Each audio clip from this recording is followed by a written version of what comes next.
Hey, all you rad dads out there. KJ, thanks for joining me on the Rad Dad Show. I'm going to start the way we always do by saying, who are you? Well, I'm KJ Jansen, and I play guitar and I sing in Chixdiggit. But most importantly, I'm a husband and a father. I have a small family here in Calgary where I live of a beautiful wife and two children. And we have a daughter who's 13 Okay. and a son who is just turned 7. And yeah, it's a busy little house. Yeah. And Lots of stuff happening all the time. yeah, no kidding. So yeah, like managing kids in school, you're a musician, you got a day job. So it's kind of finding that balance. That's always tough for everyone. But I'm gonna sort of start us off. I mean, this is the Rad Dad Show, so I have to ask you: do you consider yourself a rad dad? Well, I think no. I would say definitely a dad, and and I think the Checking rad that part. box. I think it would have to be up to somebody else to call you rad. If you were to ask my kids, I think that would be maybe the most honest answer you would get. I'd say they'd probably say no too. Okay. So yeah, I would. So I don't know. yeah, so you're being modest, so that's okay. Our whole thing is about like giving dads a pat on the back. So we want you to say, yeah, I'm a rad dad. But Super rad dad over here. yeah, so Right here. so but let me ask you, like what's a rad dad? So I know you don't want to sort of, call yourself a rad dad, but like what are characteristics of a dad that make them rad? Well, I think definitely patience, and spending time, with your kids. I think and patient time with your kids. Mhm. I would say, yeah. I think all the things I think that outwardly would make you appear to be a rad dad are I think they kind of come naturally with just liking your kids a lot, loving them even. And so I would say that it comes naturally. It's just like a thing that happens. So the characteristics, I would just say a dad who's paying attention to and how awesome it is and how lucky he is, I would say. Yeah, I like that comment about sort of paying attention, because some of it is like that's hard to do as a parent actually sometimes, Mm-hmm. right? Like you kind of get caught up in the day to day and the stress and the struggles, and sometimes it's hard to have that perspective sometimes. Yeah, for sure. Yeah, I think for whatever reason, yeah, it just kind of hits me often in a day where it's like, wow, this is actually pretty great what's happening. I'm exhausted, and all the things I would have complained about before all this. And actually, if I take a moment and just look at what's going on right now, what's really going on, this is pretty incredible. So, and that way, and I've actually, to the band I'm in, I think I've always kind of done that in the band. I've always been, for whatever reason, able to say, "Oh my God, look what we're doing right now. This is pretty great." And I can look back on my time in the band previously and say, I didn't actually take any of it for granted. And that's my greatest fear, I think, is looking back on all this, the kids' childhoods and, us being able to experiencing them. And that's our dog upstairs. I don't know if you can hear that. Yeah, no problem. Um, You got a um, dog, hey? yes. Despite the Um, song. yeah. But just to finish that, yeah, I Yeah. think you know, I my greatest fear is to look back on all this and just feel that I missed out on any of it, or that I didn't truly try and embrace the magic while it was happening. Yeah, I think that's an important thing, and something a lot of people share, right? Is that sort of being present and not taking for granted the situation you have when you have it good. Yeah. The flip side to it, so like, there's kind of two ways of looking at like being a rad dad. And I think on the surface, a lot of people sort of, I think our show's about, we talk to lots of people we think are rad, right? Rad musicians and artists and, authors. And all that kind of stuff. So there's also that piece. And you kind of said your kids might not, I don't know, they might not consider you rad maybe in that way. What do they think about like what you do and your career as a musician? I think they think it's cool for Yeah. sure. And I think there's been times when, not often, but sometimes it happens where you get recognized, and I think that those are the moments where they, I think enjoy it or recognize it or whatever the most. But I would say I don't think they think of me in that way. I'm just the dude who makes the KD and gets them to school on time. Yeah. And plays with them, and that kind of, and I think that's. But other than that, I mean, it's hard to say. I think they're very sweet kids, and I can tell they like me a lot, and so I'm going to assume that falls into the category of rad dad, I guess. But yeah, totally. Yeah, I mean, that's what it's all about. I'm curious, are your kids like into music? Yeah, like, they both playing music. Yeah, so our son who's 7, he plays violin and piano and drums, but he's not been taking lessons for the drums, but that's his biggest want in the world right now, other than some video game systems that I forgot the name of, would be drum lessons. The drum lessons would be the thing he would love the most. Do you guys have drums at home? Yeah, the band practices here, so okay. He just kind of hops on Tyler's kit, and every time we have band practice, which is twice a year, Tyler has to adjust his kit and find his drumsticks because they're all over the place. But so he hops on that one. It's a little big for him, but he gets to do all the the fun things drummers do. Yep. And how about your daughter? Oh yeah, so sorry, yeah.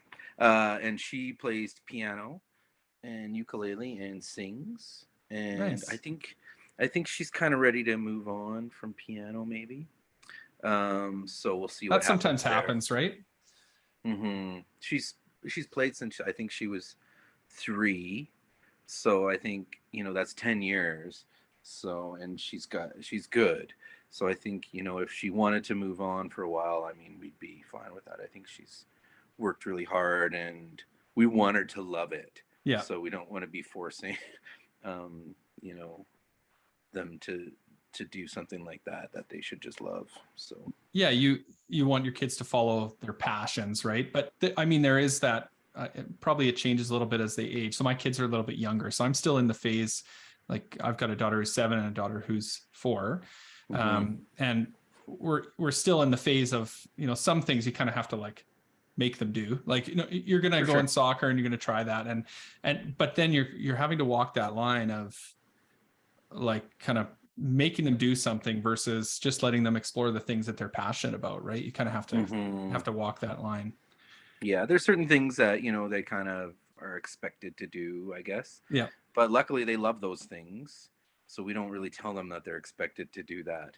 So somehow we've managed to keep the illusion alive or whatever. But yeah, you're right. Like I think that's part of parenting, right? Is sometimes there's unpleasant things that have to happen, and you got to find a way to make them happen in the least unpleasant way possible.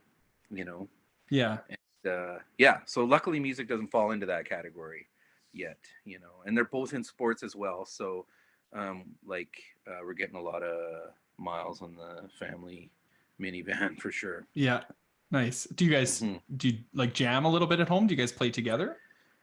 Yeah, well, Adam, our son, and I will go into the garage quite a bit and just play, and I'll kind of, when they're on the piano, I'll usually play along in the background. Yeah. To mixed reviews by them. I think they they like it sometimes and not other times, but so I think and then my wife was also in a band, right? So we play at home.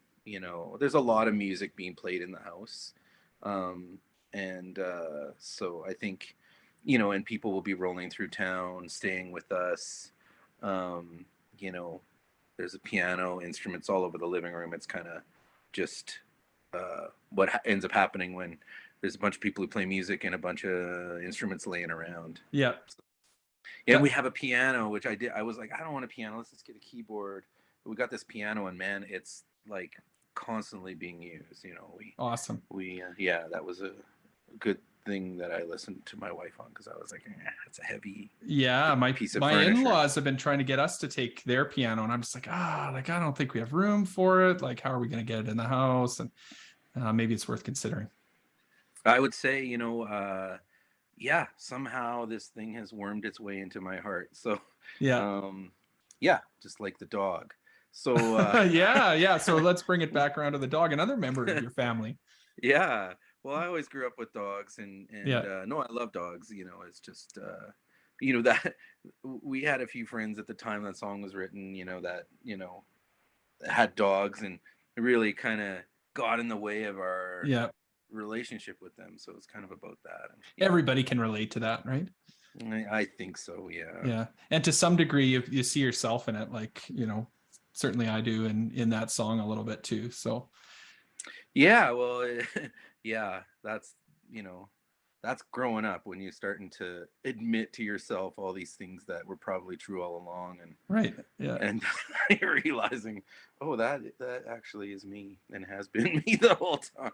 Yeah, exactly. Well, speaking of growing up, so like let's rewind a little bit to when you first became a dad. So this, like, about 13 years ago. Yeah. Like, what was going on in your life at that time? Yeah, I always kind of ask the question, like, did you have fears about becoming a dad? Maybe I'll ask, like, did you know you always wanted to be a dad? Yeah, I think I did. And yeah, I mean, that's a tough question. I mean, yeah, and and it was shortly before that, we were kind of, because we had talked about it before we got married, and it was like, yeah, it's something we were going to do. And then around the time we got married, we started to see like a lot of divorces happen. Not a lot, but divorces happening. And just the kids getting involved in that, and all the things that go along with that. And not that we were planning on getting divorced or anything, but it was just like seeing that just there was a lot of kids in crisis in our midst somehow. Around the time, maybe crisis is a strong word, but maybe it's not. Well, you're thinking about like how our decision here to bring kids into this world, how that what ramifications that can have on them later down the line. Like, some people talk about like, we're really worried about climate change, and we're, should we really have kids? And maybe you're worried about, divorce, because you've seen some of that too. So I think that's normal. Yeah, I don't think it was a divorce we were worried about, just seeing how kids are affected by adults. Nuances. So I think that was the big thing for me. I was like, yeah, I don't know. Yeah, there was a lot of things going. Nothing with us really. It was just like see other people go through stuff, and so yeah, that was, I think, a big thing for me, where I was like, is this a good idea? And but then it happened, and I was like, why didn't we do this a long time ago? Yeah, it's actually incredible. This thing that seemed like it would be the hugest pain in the ass is 10 times the pain in the ass I thought it was going to be, but a million times more amazing than I thought it was going to be. Yeah. So yeah, I don't know, but I also remember, I remember being a child. I remember what that was like. I've never forgotten that, and I think that's important. And I also remember what it was like to be not with kids. And I understand people that don't want to have kids too. I absolutely understand that. It's not for everybody. Yeah. But it's the best thing that I've ever been a part of in my life, by far. Yeah. That's awesome. I mean, do you feel like it changed you as a person, or do you think you were just sort of like, that was who you were, sort of designed to be? Or Yeah, I don't know how it worked. I think, it did change parts of me and bring out parts of me, and yeah, no, I think it's only been a good thing for me. Yeah, just um yeah, and I think, you watch your kids growing up and you see a lot of you in Mm-hmm. there, for better and for worse. And I think that's been a really good insight into my childhood, because I'm like, 100 years old right now. So I feel like I've forgotten some of the little aspects of it. I remember what it felt like, but I don't remember, all the things. And when you see a little person discovering something, you're like, that actually um, resonates a little bit with me, in the fact that maybe that's how it happened with me. I don't know. That's just something that is pretty common. Just, we're putting up the Christmas tree right now, and Yeah. just watching the little guy, he's so excited, and I was always so excited for Christmas too. Yeah. And yeah, it's really just, yeah, I don't know. It's like that Great. ability to put yourself in their shoes, right? Like if you can do that, it makes because there's challenges coming along with parenting, obviously, right? Like Mm-hmm. it can be really stressful, it can be really annoying or frustrating sometimes, all those things.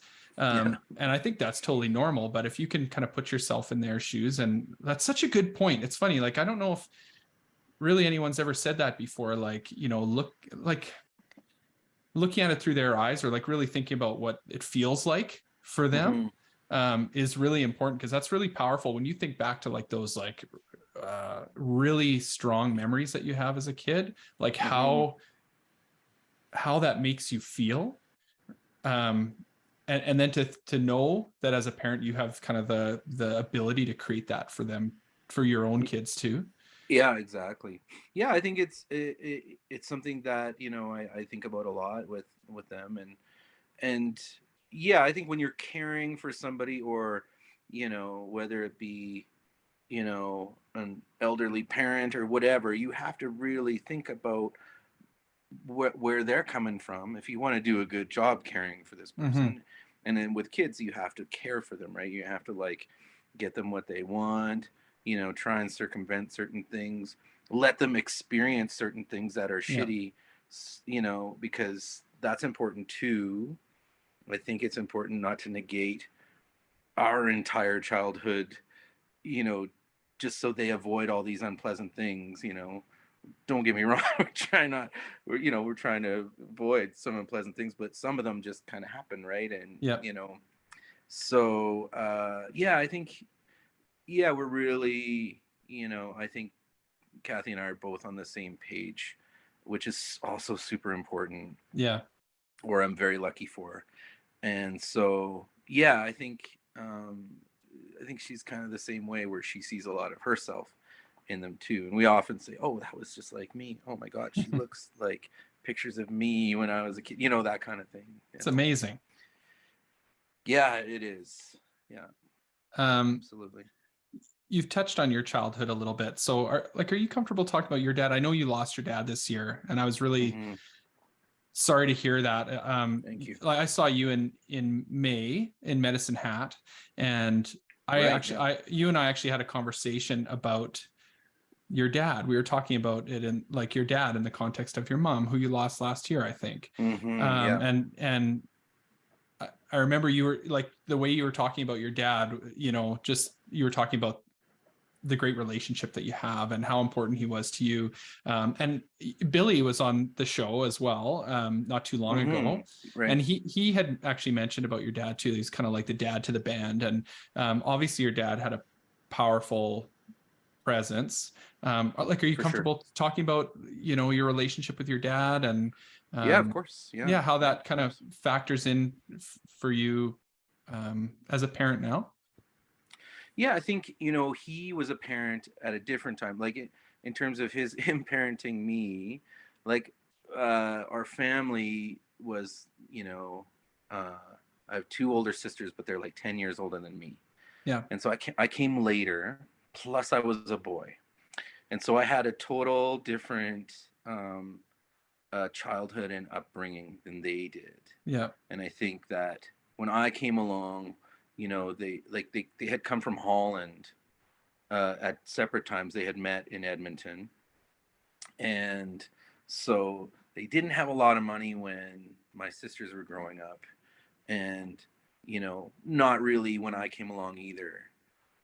In fact, I found after my dad passed in his papers, about a month I was born, he got a vasectomy. So clearly I was like and I'm told I was an accident.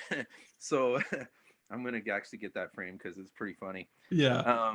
But so you know, he was, I would say, like under a lot of pressure to, you know, provide for this family. They had come to Canada, and I think it wasn't as much fun maybe around the house. Not that he was, you know, it was just more stress around the house than when my sisters were growing up than when I was.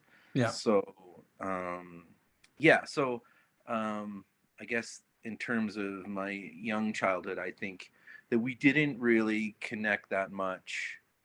He was also like a carpenter. He was like a child carpenter after the war in Holland, and came to Canada, didn't speak English, and just, you know, did odd carpenter jobs, learned, you know, electrical, plumbing. He could do anything. Yeah. And so, yeah, I think he wanted to connect on that level where, and he was also kind of a terrible teacher. He would just do it. Yeah. And then say, that's how you do it. And then you were like, well, I'd like to do it. And then you'd start doing it. And then he would just take over and do it. He could, you know, give me that screwdriver. Yeah. So we didn't really like, we weren't super close. I was closer with my mom. Not that we weren't close, but yeah, I was definitely, you know, a mama's boy, and proud of it. And then when mom died, well, actually when mom got sick, so that she got sick about maybe 5 or 6 years ago, that's when, you know, and my sisters, you know, kind of live in other cities. So we got close. Yeah. You know, we got closer, you know, and when I started the band too, because, you know, we was helping us build band vans and stuff. And cool. And but I was always gone, you know, like touring and whatever. Yeah. And so yeah, the last 5 or 6 years we got really close. Like we would walk every day, and, you know, talk about things that, you know, he never really ever indicated he was comfortable talking about. So it was really great. So yeah, we, you know, and when we moved, when we bought a house near my parents. Yeah. Nice. And they became our like card buddies. You know, we would go for dinner all the time. You know, it was just, they were friends. Yeah. You know, more than parents. So yeah, I think the relationship definitely evolved and changed as I got older. So. Which is like, which I think is normal too, right? Like, because our role as parents changes over time too. You know, when our kids are younger. So taking out the whole fact that like this was a different time as well, right? And he's, you know, immigrated to Canada and sort of having to make a life for your family, which is a different situation than maybe you're in today, or well, they set us up. Like, yeah, when, you know, people talk about privilege, I mean, we are, you know, the, you know, epitome of that. They set us up, you know. And when we moved to this house, it was this old broken down house, and Dad was here. Like, there's not an inch of this house he didn't touch.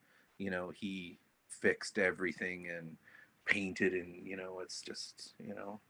So this, you know, we talked about moving into their house after they were both gone, but I think this house is just as much, you know, him and my mom, you know, as their house was. So yeah, I mean, very lucky. Yeah. Well, that's really cool. You know, these are kind of some of the silver linings of bad situations that happen in our lives too. And this was something you and I were talking about before, like, you know, your mom got sick. So I had a very similar situation. My mom had gotten sick, and she passed away in 2020. And yeah, thanks. And my dad and I, we were all like, we never had a problem, but weren't super close. Didn't have a lot of shared interests and things like that. But through that process became closer, obviously, and spent way more time together, and started to realize, geez, we like hanging out with each other actually. So we should do that more often. Awesome. Right. And it sounds like it's kind of a similar situation with you. And it's kind of a neat thing to think about that, like, yeah, you can kind of, at some point transition to friends with your kids. And, it's just kind of a neat thing to observe and be part of, I think, that relationship can evolve over time. It also kind of made me think a little bit about like, oh, I don't have to be 100% perfect at this right now, because my dad wasn't. There's nothing I hold against him really, but it didn't change that I care about him now. Right. Yeah, no, and I like, and that's another thing about looking, we were talking about looking through, or looking at ourselves basically, or whatever. And I'm also looking at my dad, in terms of, because I don't think I'm really experiencing that many things that he didn't experience. I'm sure some things, but so yeah, I think there's definitely like oh well, I can understand why he maybe wasn't perfect in this area or that area, because that's fucking tough, and I think it's probably been a lot easier for me because of a lot of the way my parents set us up. They really did.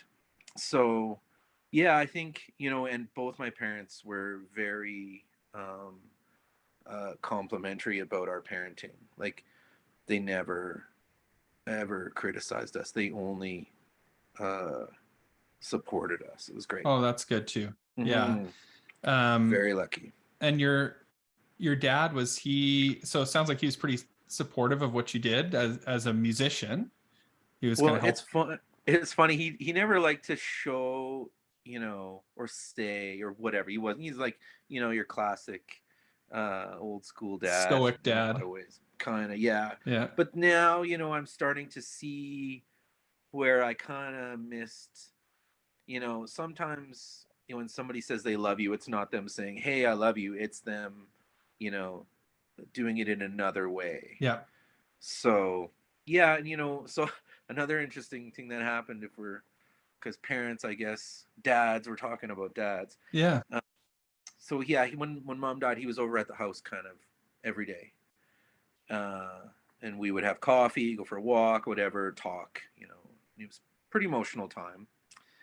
And then one day he didn't show up, and he had gone, like, he has this sort of group of friends. And it's a big group of friends, but most of them are now widows, or, it's mostly women is what I'm getting at. Okay. So he didn't show up one day, and called him, he didn't answer. So we're like, okay, whatever. And then he came over, and I was like, oh, where were you? And he's like, oh, we went for a drive. And turns out he met somebody, like a girlfriend, and he's 84, but still driving, still like, getting around or whatever. So, yeah. So that's interesting. Yeah. So that was a different thing. So, and I also had to keep it a secret, which was difficult too, because he didn't want anyone to know, because he felt like people are going to say I should wait. And I'm like, well, fuck, you're 84, 85. Like, what, do you want to wait till you're 90? Like, anyway, so we kind of got this new friend in our lives still, who, in a short period of time, because it was only like a year before he passed. But yeah, so I got to watch him behave like a teenager, and like, he was telling me the same things about her that I would have said to him, like, in high school, about, say, if I met a girl, I'd be like, he's like, she's got a driver's license, and I'm like, it was just a big thing if you're 85, right? And so yeah, I think it was interesting seeing him through like that lens too, because that's a side to him. It's probably similar to what he was like when he met my mom, or there's elements or whatever. So yeah, that was a really interesting time, and a cool time that brought us closer together too. Interesting. Yeah. Cause that's something, we all kind of think about it. It's kind of on my mind too, with my dad. So, and I've thought about it a little bit too, like, what would I think if that happened? Right. And it's a little weird, but then, you got to think about it practically. Like, you know, if that were me, and, you know, I think people who are in, what's that they say about people who are in a really good relationship, they usually end up finding somebody. And people who are in maybe not the greatest relationship just say, you know what, I'm going to be single for a Yeah. while. Yeah. So, and yeah, he and my mom were very close, obviously. So, yeah. I think And this woman was a friend of my parents too. So waiting in the interesting. wings and whatnot. There's like, you know, Oh yeah, some drama yeah. there. Yeah. Yeah, but she's the lovely, just a lovely person. We love her so much. Oh, that's great. Yeah, that's Mm. awesome to hear. Well, yeah, thanks for sharing that. I know, it's pretty fresh for you. And like I said, um, it's whenever you hear that someone loses someone close to them, it's always really, really tough. But we just kind of had that conversation not that long before, and I just like kind of like couldn't believe it. So, yeah, Yeah, me really too. sorry for your loss, and Thank you. I know it's not easy, but it's nice to Yeah, be able it's to reflect on some of those things that person has imparted on you. You know, hmm yeah. There's so much more. I mean, we could do a whole podcast on that, but yeah, I think it's still strangely fresh. I mean, what has it been, like 4 months now? You know, but yeah, I guess it gets easier. They say so. We'll yeah, see. yeah. Um, So, well, why don't we talk a little bit about, I guess, like, one of the things I'm always really interested in is balance and how you sort of manage. You've kind of got an interesting situation. So, we talked about you got a day job, but then playing Chixdiggit, you guys still tour occasionally. You're still putting out music, and maybe we'll talk a little bit about that afterwards hmm if you're willing to. But like how do you guys sort of achieve that balance when you need to be away, for example, or you're recording or whatever? And I'm kind of curious too. Sorry, I'm rambling a little bit here, but That's you good. mentioned your wife Kathy, so played in Riff Randalls still. Like, is she still playing music? No, and I'm not really interested in it either. Okay. You know, which is too bad because I love the Riff Randalls. They're one of Yeah, my me favorite too. bands, I've got one and of their sevens here behind me, so oh, very cool. yeah. Thank you. Yeah, I think, you know, she's just not feeling that, and we were just in Vancouver a little while ago visiting Anne Marie, the drummer of the Riff Randalls, and yeah, I mean, I wish they were still playing, and you know, but it's not on the table as far as she's concerned. So I'll Do you, leave it at that. You do you know. feel like she like that helps though in terms of her having experience, so kind of living that life, touring and making music, like with you still doing that, does that sort of help you guys manage maybe some of the challenges that come along with that when you need to be away from the family, for example? Yeah, I think she gets it and Yeah. understands why it's a part of me, you know, and I think so. There's never been any issues around, you know, support on Yeah. her end or whatever, you know. So yeah, I think, you know, it's like I'm trying to figure out what the balance is again, because we basically, there's been, you know, a pandemic. Mm-hmm.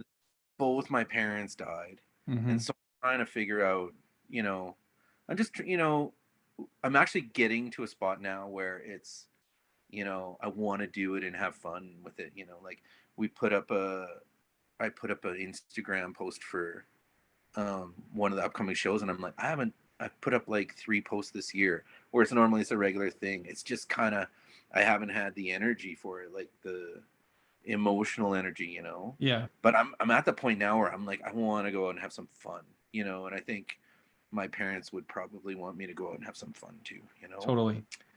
So yeah, I think in terms of balance, I forget.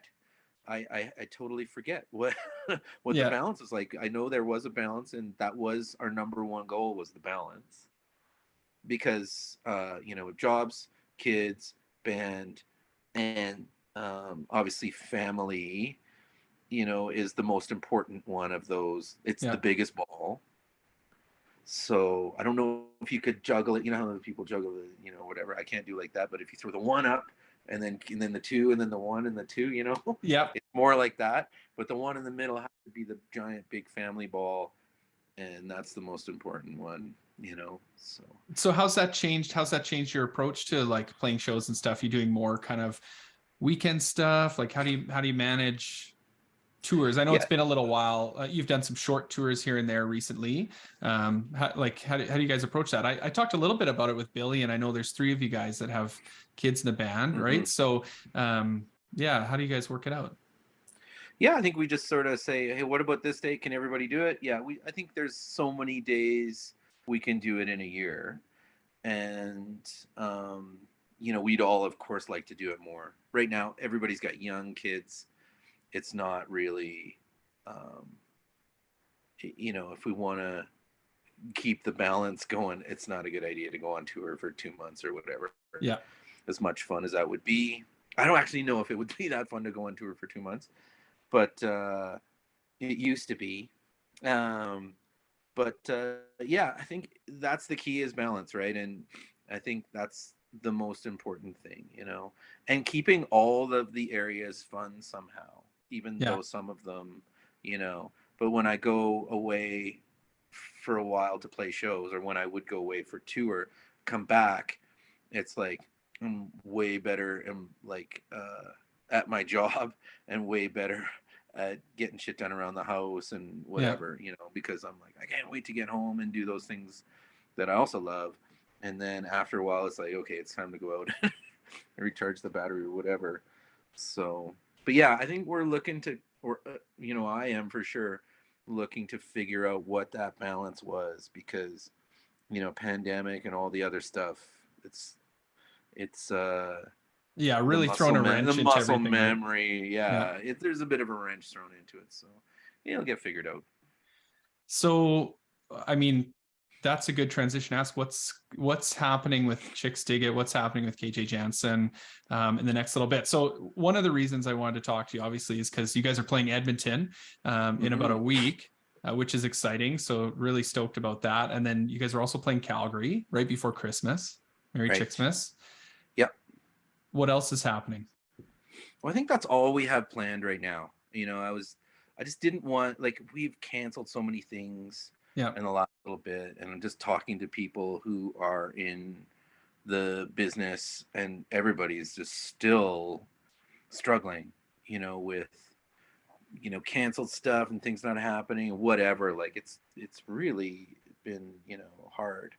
And so I don't want to say, yeah, this is going to happen until I know everything's kind of ironed out. And I don't know that right now, to be honest. I'm at about 60%, certainty of anything at any time right now, I would say. Yeah.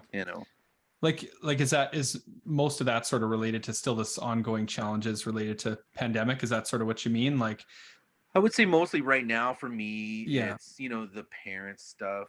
There's, a house we're trying to sell. Like I'm the executor of this estate kind of thing. So that's my, like I'm still playing lots of guitar. We're practicing, I'm writing all the things, but I can't really do anything about it. Yeah. Because, I just can't be away right now. So, but that's what you said. The sad reality of it, You're juggling, and you're kind of focused on the big family ball right now, right? Yeah. And that's okay, because like it doesn't have to be. I don't think it has to be one at the expense of the other. It's just if you don't do a good job of this one, you're never going to be able to do a good job of the other ones either, right? Like everything sort of is in balance. So there's just times that we have to do that stuff. Yeah, and I think the family one is like, not my usual family one with the kids and and Kathy. This is like, if I look at all the things my parents did for me and the band, I got to do a good job. I can't be half-assing this one. So that's kind of where I'm at. It's important. Something not a lot of people talk about or certainly prepare you for as you're getting older, that like when someone passes away, there's this whole thing that happens afterwards that's like really not easy. Yeah, for sure. I think you miss them and all that stuff, but then it's like the day-to-day stuff where I gotta go to the bank all the time and pay bills. I can't auto pay any of it. Like it's like we're still cleaning out this house. Kathy and I are doing it together, And so it's like, yeah, that's, kind of takes up a lot of, energy, Yeah. but at the end of the day, like, it's not a problem. It's a situation that came about because of this great thing in my life, these people who were so great to me. Yeah. So yeah, it's just a temporary thing where we, figure, the like estate stuff out. Like, that's, Yeah. you're right, that's something nobody talks about or gets you ready for. Yeah. But holy shit, is it a lot of work and, emotional stuff. Yeah. You're cleaning out this house that you grew up in, throwing away stuff of your Right. parents, and it's a lot, Yeah. I'd say, yeah. But I have great friends like, Billy. We still have fun. I don't want you to think we're just sitting around here, moping around, Yeah. cleaning up, underwear drawers of people that have passed away. It's, there's fun stuff happening too, but it's just right now we're kind of in the thick of it, Yeah. I would say, yeah. Well, I appreciate you kind of taking the time to come on the show, talk about all that stuff. Despite everything that's going on, I know, like you said, it's still pretty fresh. But I really appreciate your perspective, and I think it's important. Like, this is a thing we go through that, like we were talking about. Like, nobody can really prepare you for what this is like, and it's really helpful to, I think, hear what other people have experienced, because it's really not easy. So I totally appreciate you sharing. Oh, my pleasure. Yeah. that. Are we gonna talk about my kids and me being a dad, or what? Yeah, well, exactly. We kind of skipped into that whole section. Mhm. So that's exactly what I was going to say. I want to come back to ending on kind of that high note about your kids. And so what I always like to ask is, like, tell me what those most rewarding aspects are of being a dad. Yeah, I think, it's just, it's the little day-to-day things, where you're just, like a little family unit, or those moments where, you know, where, yeah, it's kind of like what I talked about before, that acknowledgement without saying things. It's sort of like, they turn around and grab your hand, or, that kind of thing. And then just seeing them, uh, uh, experience the good things, and learn things, and seeing things like dawn on them that, you know, you can't teach or whatever, or you can Yeah. just sort of like, what's the word? You can, you know, mo- what's the word? Model? Yeah. Like, model That's it. the word Yeah. I'm Yeah. looking. Model. Yeah. Yeah, like, and when, because you can't be like, you have to do this, you have to behave this way, you have to be able to tell a joke, Yeah. you have to be able to be funny. Like, it's, these things are things they just pick up on, and those are the things that are like, when our kids are funny, like, that's a Yeah. big one. And it's, yeah, I mean, Kathy and I are a pretty tough crowd. Like, we don't laugh easily. So, and, everybody says, "Oh, my kid's so cute," and whatever. No, our kids are actually cute and are actually funny. Because we're Like, not laughing actually, at them. objectively. Yeah, we're not giving them any slack just because they're our kids. They better be. We're just treating them like any old kids on the street. Yeah. I'm That's totally amazing. joking. Yeah. Well, you're right though about the modeling piece. Like, I don't know, can you teach a kid to be compassionate? You can model it, and you can, Mm-hmm. sort of show them what that looks like. But it's hard to say, oh, so, if you see someone falls down, like, you go help them up. Like, you can say that, but is that going to motivate them to do it? It's hard to say. Right. Yeah. But when you see them, that becomes a personality trait, or they're funny. Like, that's a really good example. It's kind of about that individuality almost, and Mm-hmm. self-expression, like them showing who they really are. Yeah, absolutely. Yeah, I think, yeah, and that's another thing too you're getting to, is just seeing that, their little personalities come out, and their little worlds forming, and seeing them, with other kids, and how they, you know handle that. And we were like, with all the Chixdiggits went to Vegas. We were supposed to go camping, and then there was forest fires, and so we tried to find a place where we wanted to find the cheapest place we could fly to that didn't have smoke. Yeah. You know, because there's, are you guys get the smoke too in Edmonton? Oh yeah, right? yeah, Forest yeah, fire for smoke. sure. So we fly to Vegas in July, and it was like 140 out or whatever, and so, but we had gone to this like a container mall kind of thing, and they had this deal where it was like for whatever time you were there, you could buy drinks and food. It was kind of all you could drink and eat. Yeah. For an hour or whatever. So sounds like Vegas. Yeah. So we got these little cabanas, this little AstroTurf area, and there was a stage there, if I remember correctly, but there's all these kids, kind of running around and playing on the AstroTurf, and there was like toys, big toys for them to play with and whatever. Cool. And this other kid kind of comes along and didn't like Billy's kid for whatever reason. And we're talking kids are like 3 and 2, like just walking, kind of thing. And and Billy's kid's lovely, by the way, little Billy. Yeah, Billy Jr. Billy, or Billy Boy, as we call him. And so I watched Adam. I was really proud. Adam saw this kid, and it was a little bit older. And Adam that's my son. He just went after this kid. It was like he wasn't having it. You can't mess with my friend Billy Boy. And I was like, I'm proud at this moment, because it's like, he instinctively knew that he had to stand up for his friends or whatever. And I thought, that's a good kid. I like this kid. Keep him around. Yeah.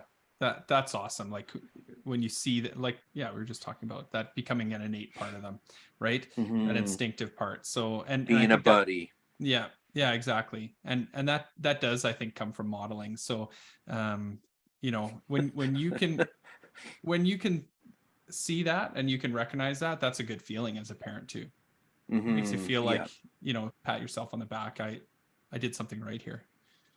Yeah, I suppose where he's a smart kid. He figures stuff out. I don't know if I'm modeling any of it. He's just learning from YouTube right now. I think we're letting YouTube do all the parenting. Yeah, YouTube is kind of a double-edged sword, right? Like there's so much cool stuff there, but there's also so much just totally weird, awful things for your kids to accidentally end up on too. Yeah, we were talking about that today. Like, because there was some thing on YouTube where it was like a clip inside.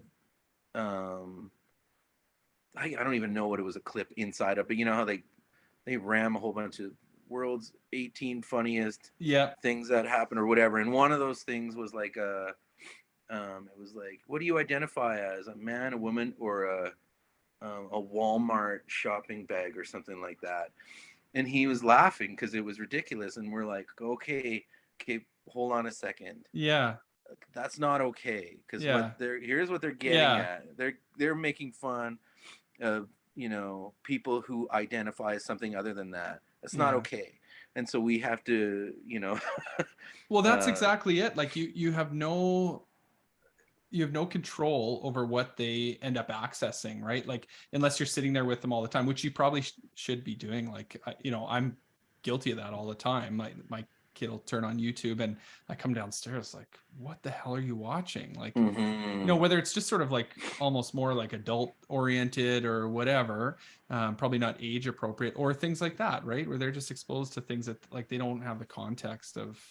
Yeah, absolutely. Yeah, so it's good because we have a lot of conversations about stuff, and he'll say something that I know he heard on YouTube, because there's no way he's hearing it anywhere else. Yeah. And and then they'll be like, okay, so what does this mean? Like, why is this funny? And it's usually just funny to him because it's ridiculous or whatever, or delivery is a huge thing with comedy too, right? Where so that's maybe why it's funny too. But yeah, it's good. He's actually a really easy kid to talk to, and he listens, and he so I think there's hope for our family with these two. Yeah. But awesome. YouTube, man, it's like there's a lot of stuff out there that it's not, maybe they're not ready to compute. Yeah. Oh, for sure. Yeah, it's a tough time to be a parent, I think, because there's just so many inputs now for kids, like just so much coming at them, and whether it's TV or YouTube or just phones, or they see things at their friends' houses. There's just so much. So it's like, you know, it's impossible. I think you raised a really good point that I think it's basically impossible to totally filter everything they're going to see. But what you probably want to instill is that, like, if there's something you don't totally understand, like, you should feel comfortable coming to me and talking about it, right? Like, let's figure that out together. And the filtering thing too was something we saw a lot, you know, at the beginning when we became parents, where people were just trying to keep everything from their kids. And, you know, we saw older kids that everything had been kept from them. And then we saw older kids that nothing had been kept from them. Yeah. And they were both struggling with those two, you know, the impacts of those two things. And we're kind of like, okay, you know what? Parenting's hard work. One of the things we're going to do is wade through this shit with them, you know, and like explain and take back to taking the time, you know. And so we're trying to not be one or the other. Yeah. And I think that's where kind of life happens, is in between the two extremes, whatever they are, whatever you're talking about. So I think that's where we're trying to parent from. We will for sure fuck it all up in the end, but that's that's our platform anyway. Well, So. the good news is, like we were mentioning earlier, you can fuck up, and that's okay. You don't have to get everything perfect. Like, I think it's kind of, you said it, it's like, you know, that feeling that your kid has, if they feel like they can come to you with something they don't understand or whatever, you have that relationship of trust, then, you know, you should be okay. Yeah, that's what we want to have happen. But you have to trust them. Yep. You know, to allow that to happen. It's kind of like the music thing, where we don't want to force them to do music. We don't want to force them to do anything. We want them to we want to encourage and all those things, and deflect sometimes when, you know, they're feeling down about something and not wanting to do it because they're having a rough day or whatever. Yeah. But yeah, I think I think at the end of the day, you have to trust these little people. Yeah. We talked a little bit about plans for touring with Chixdiggit. So not too much happening, except for most important part is you're coming to Edmonton. So, which I'm sure is like first priority over playing in Calgary. And then you guys had teased some recording that you've been doing too. So are you able to talk at all about that? Are there any plans, or is it still sort of in early stages? Yeah, well, it's not, I wouldn't say it's in early stages. I mean, it's been going on for a long time. I think there's like, it's almost 50 songs that we have like the bed tracks for. Holy shit. But we did some, and then we're like, oh, okay, and then had a little time off. And then, you know, just things happening. Oh, somebody's having a baby. Like if there's ever been a band or a situation where life is happening, it's this band right now. It's just everybody's having kids or dying. So yeah, it's kind of it's all waiting to happen, and I'm able to kind of pop in, you know, once a week and work a little bit on it for a couple hours. So yeah, once a few things, like I was alluding to earlier, once a few dominoes fall, I think, yeah, we'll be able to, you know, get in there. I don't want to make any promises that we can't keep right now, and that's kind of been, you know, what I felt has been going on. It's like, we're doing this, we're doing that. Oh, this is canceled. That's not happening. You know, and I hate living like that. So I want to kind of clear a few things out of the way, and then we can kind of get back at it normal. Lots of songs. Time to be right. Yeah, that's exciting. Yeah, I mean, as a fan, that's super exciting to hear that there's stuff in the works, right? So yeah, super stoked about that. Any advice for parents out there who might be listening? You know, often I say, like, what about first time dads or dads to be? No, I would say like, yeah, it's kind of like, yeah, you've just got to, you know, let things happen naturally, I guess, but also try, but also don't try too hard. Like, it's kind of a, you know, once again, balance. But yeah, I would say just like, you know, maybe try and look at it through your own childhood's eyes, and or maybe look at it sort of as a little bit as you going through it, what that little person's going through, and it might, you know, open up some doors. But I think people are just gonna, you know, it's a natural thing. Yeah. You know, and if you're, yeah, if you're doing it and you're in it, you're, you know, you're going to be as good a parent as you can be. Some people may, you know, I don't know what I'm saying, but yeah, I would say I would not give out any parenting advice. Just love your kids, and that's it. Yeah, well, we're not a parenting advice podcast, but it's always interesting to hear what you know, what people think you need to hear. And I like what you said. Like, it's kind of, I'm kind of reading it as like, don't put too much pressure on yourself. Just do your best.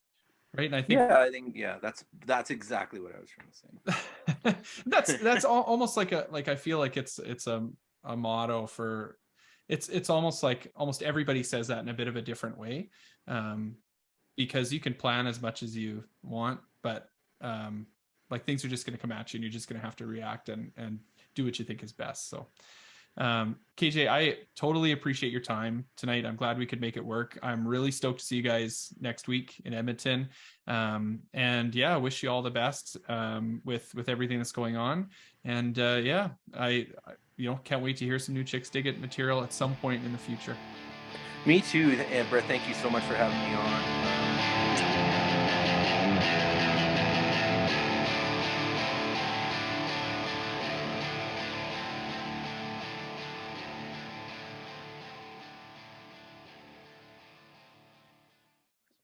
What's the painting behind you? That's actually it's a painting of us. Mm-hmm. Done by my friend Chris Armstrong. He did the first cassette. You can see it there. Yeah, I can see it. Yeah, that's awesome. And so I had this bass guitar that I had bought like on a street corner in Calgary, and he really wanted it. So I said, well, you can have it, but you have to paint me a painting, you know? And I didn't think he was going to do one of us, but he did. But he did it with his thumb. The whole thing he did with his thumb. Whoa, that's awesome. Which is kind of cool. So yeah, I love it. That's Mark. Yep. That's me is Jason and Mike Egermont. And so it all looks like looks pretty good for. Yeah, it's awesome. Yeah, like I love it. Yeah. Yeah, it's amazing when people can do that. I don't have like a artistic with their thumbs. Yeah, exactly, with their thumbs, exactly. That's awesome. That's also another thing on YouTube we're trying to keep our kids from seeing is what people can do with their thumbs. Yeah, exactly.